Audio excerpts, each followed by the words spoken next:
रामकृष्ण हरी. काही दिवसापूर्वी मी माझ्या आजीसोबत आळंदीला गेले होते, तर तिथे एक आजी भेटली होती. त्या आजीला म्हटलं, तुमच्यासोबत कोण नाही आलं का? तर त्या आजी म्हणे, मी तुला एक प्रश्न विचारते, मला उत्तर देते का? मी म्हटलं, हो विचारा ना आजी. त्याने सांगितलं, एका विहिरीवर तू पाण्याला गेली आणि एक बकेट भरून पाणी काढलं आणि 4 भांडे ठेवले. तर त्या बकेटमधल्या पाण्याने ते 4ही भांडे भरले. पण जेव्हा या 4 भांड्यातून त्या बकेटमध्ये पाणी ओतायची वेळ येते ना, तर ती बकेट रिकामीच राहते. म्हणजे त्या 4 भांड्या मिळून सुद्धा ती बकेट भरत नाही. मी खूप विचार केला, मला काहीच लक्षात नाही आलं. मग ती आजी बोलली की त्या बकेटीसारखी माझी गंमत झाली आहे.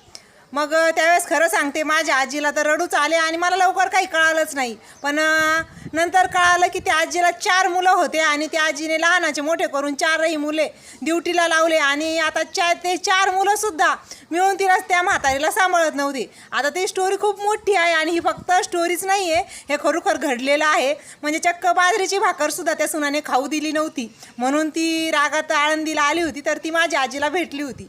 तर असं असतं बघा, एका बकेटीने 4 भांडे भरतात, पण 4 भांडे मिळून एक बकेट भरू शकत नाही.